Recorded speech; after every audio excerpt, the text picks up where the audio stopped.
الشیطان اللعین الرجیم بسم اللہ الرحمن الرحیم الحمدللہ الذی لا یبلغ مدحۃ القائلون ولا یحصی نعمہ العادون ولا یؤدی حق المجتہدون فطر الخلائق بقدرت ونشر الریا برحمت والصلاة والسلام وتحیت والاکرام علی رسول الثقلین محبوب رب المغربین والمشرقین جد الحسن والحسین بالقاسم محمد اللہم صلی علی محمد وآل محمد وآلہ الطیبین الطاہرین المعصومین المظلومین المنتقبل ولعنۃ اللہ علی اعدائہم اجمعین اما بعد فقط فی القرآن المجید والفرقان الحمید بسم اللہ الرحمن الرحیم یا ایہا الذین آمنوا کتب علیکم الصیام کما کتب علی الذین من قبلکم لعلکم تتقون۔ حاضرین کرام، ناظرین کرام اور سامعین محترم، سب سے پہلے میں آپ کی خدمت میں سلام عرض کرنا چاہتا ہوں۔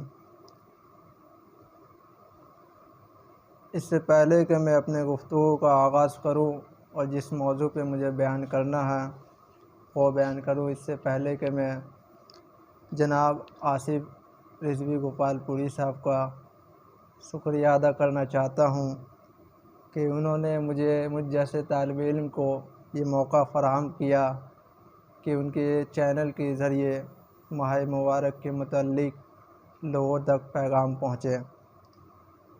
خداوند عالم سے دعا گو ہوں کہ ان کی نیک کام کو، نیکیاں کو اور ان کے حاجات میں ان کے جو نیک اعمال ہے اس کو اور زیادہ توفیق عنایت فرمائے اور انہیں تمام ترقیوں میں کامیابی عنایت فرمائے۔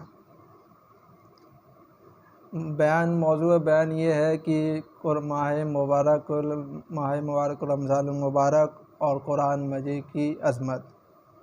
بیان یہ کرنا ہے کہ اقوال معصومین کے حوالے سے کہ ماہ مبارک کی کیا عظمت ہے، کیا برکت ہے اور کیا فضیلت ہے، وہ میں آپ کے سامنے بیان کروں گا۔ ماہ مبارک کے سلسلے میں یوں تو کائنات کی ہر شے خداوند عالم نے خلق فرمائی ہے اور ہر شے میں اس کے وجود کا ٹھاٹے مارتا ہوا سمندر پوشیدہ ہے، اور مرموز احسان الخالقین صفت رکھنے والا خالق حقیقی نے جہاں اپنی مخلوقات کو زیور وجود سے آراستہ کیا، وہیں کبھی بعض صنف کو بعض پر، کبھی ایک صنف کے افراد کو بعض پر امتیاز بڑھتی ہے۔ مقام خلقت میں اس امتیاز کو قرآن و حدیث کی روشنی میں سماجی انسان سے لے کر شب و روز، ماہ مہینے میں مشاہدہ کیا جا سکتا ہے۔ جس طرح تمام انسانوں کے خالق ہونے کے باوجود خداوند عالم نے بعض انسانوں کو اپنی جانب نسبت دے کر ان کی عظمت و بلندی میں چار چاند لگا دیے، اسی طرح بعض ایام اور مہینے کی نسبت اپنی جانب دے کر اس کی عظمت کو بالا کیا ہے اور ان کو دوسرے سے ممتاز بنایا ہے۔ اس کی روشن اور واضح مثال ماہ رمضان ہے۔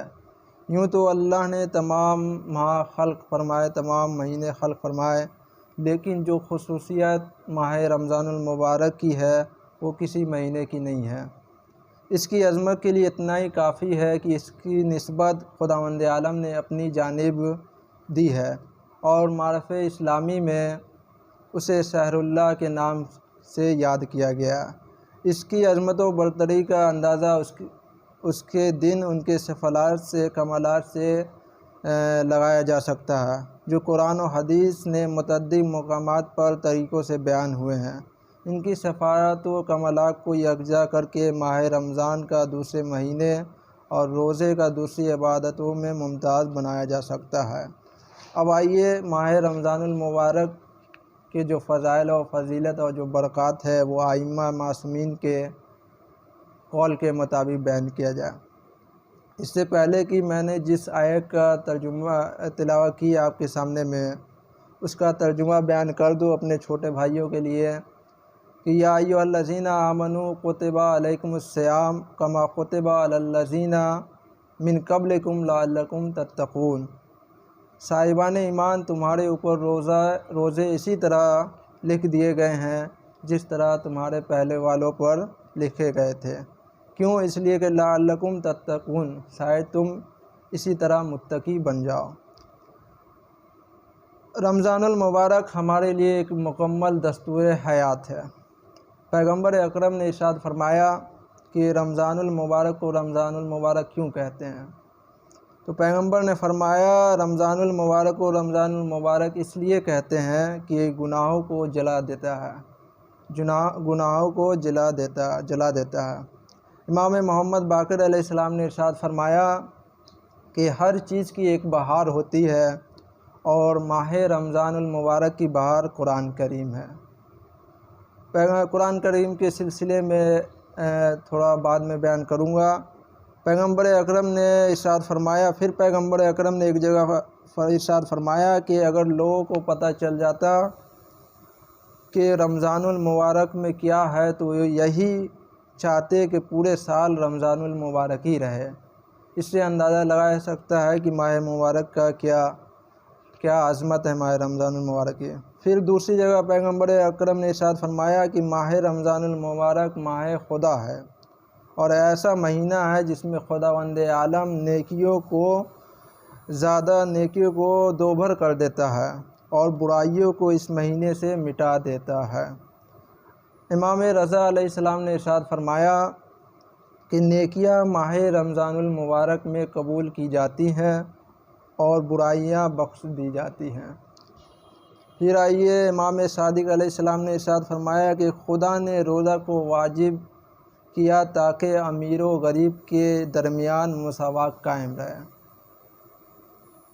ایک جگہ پہ اور امام علی رضا علیہ السلام نے ارشاد فرمایا کہ ماہ رمضان المبارک میں ایک آیت پڑھنے کا ثواب دوسرے مہینوں میں ختم قرآن جیسا ہے۔ دیکھیے امام رضا علیہ السلام نے اس مہینے کی فضیلت اور اس مہینے کی عظمت کو اپنے قول کے مطابق سمجھایا اور بتایا کہ اگر کوئی انسان مکمل عام دن میں تو ایسا ہوتا ہے کہ قرآن مجید لوگ پڑھتے نہیں ہیں، لیکن اس کی طرف قرآن مجید کی طرف توجہ اہل بیت نے دلائی کہ ہو سکتا ہے تمہارے پاس ٹائم نہ ہو کہ تم پورا مکمل قرآن پڑھ سکو، لیکن کم سے کم اس کی ایک آیت پڑھو تو گویا ایسا ہے کہ پورا مکمل قرآن ختم کرنے کے برابر ہے۔ اب آئیے پیغمبر اکرم نے پھر ارشاد فرمایا کہ روزہ ایک ڈھال ہے اور ایک سپر ہے۔ کس سے؟ آتش جہنم سے۔ روزہ جہنم سے بچانے کے لیے ایک ڈھال ہے، ایک سپر ہے۔ اور پھر آگے پیغمبر نے فرمایا جب تم میں سے کوئی روزہ رکھے تو برے کاموں سے اپنے آپ کو بچائے۔ یعنی اور جگہ پہ دیگر معصومین نے بیان فرمایا کہ روزہ صرف جو ہے بھوک پیاس کا نام نہیں ہے، بلکہ آجا و زوارے یعنی زبان، آنکھ، کان سب کا، تو اس کو نظر میں رکھے۔ اور پھر فرمایا جب تم میں سے کوئی روزہ رکھے تو برے کاموں سے اپنے آپ کو بچائے، یعنی اپنی زبان کو گندگی سے محفوظ رکھے۔ اس کے بعد آپ نے فرمایا اگر روزے کی حالت میں اگر کوئی تم سے جنگ کرے یا لڑے یا لڑائی کرے اور تمہارے ساتھ بد کلامی کرے تو اس کے جواب میں کہو کہ انی صائمن، پھر کہا انی صائمن، میں روزے سے ہوں، میں روزے سے ہوں۔ یہ پیغمبر اکرم نے فرمایا۔ اب آئیے قرآن مجید کے متعلق جو ہے بیان کر دوں کہ قرآن مجید جو ہے یہ ہدایت ہے لوگوں کے لیے، یہ نور ہے لوگوں کے لیے۔ قرآن مجید خود ارشاد فرما رہا ہے اہدنا الصراط المستقیم۔ قرآن خود پکار سے لوگوں سے کہہ رہا ہے کہ افلا یتدبرون القرآن عن اقفالھا، کیا تم قرآن میں غور و فکر نہیں کرتے؟ کیا تمہارے دلوں میں تالے پڑے ہوئے ہیں؟ تو ابھی جو سب سے زیادہ ضروری ہے وہ ہم لوگ کو چاہیے کہ قرآن مجید کی طرف جو ہے رجوع کرے اور غور و فکر کریں کہ آخر قرآن میں کیا بیان ہوا ہے، قرآن کیا کہنا چاہتا ہے۔ اور قرآن کو سمجھنے کے لیے صرف قرآن دیکھیے، ایک ہوتا ہے قرآن کو رٹ لینا اور ایک ہوتا ہے قرآن کو سمجھ کے پڑھنا۔ تو ائمہ معصومین نے اور دیگر علماء نے جو تحقیق کی ہے وہ کہا ہے کہ آپ ایک ہی آیت پڑھیے لیکن سمجھ کے پڑھیں، غور و فکر کر کے پڑھیں اور اس کا ترجمہ پڑھیں اور تفاسیر پڑھیں تاکہ سمجھ میں آئے کہ اللہ کہنا کیا چاہ رہا ہے۔ جیسے اگر ہم نماز پنجگانہ میں جو نماز پڑھتے ہیں، جو سورہ پڑھتے ہیں، جو رکوع میں پڑھتے ہیں، جو سجدے میں، اسی کا ترجمہ سمجھ لے تو خداوند عالم کی بزرگی کا اندازہ ہمیں لگایا جا سکتا ہے۔ جیسے الحمدللہ رب العالمین، ساری تعریف صلی اللہ کے لیے جو عالمین کے لیے رحمت ہے۔ تو اس ماہ مبارک جیسی عظیم نعمت اللہ نے ہم کو دی ہے، اس پروردگار کا احسان عظیم ہے کہ اس نے ہم لوگ گناہگار بندوں کو پھر ایک موقع فراہم کیا، اس ماہ مبارک رمضان المبارک جیسی عظیم نعمت سے ہم لوگوں کو سرفراز کیا تاکہ ہم اپنا محاسبہ کر سکیں، تاکہ ہم اپنے گناہ اور استغفار کر سکیں۔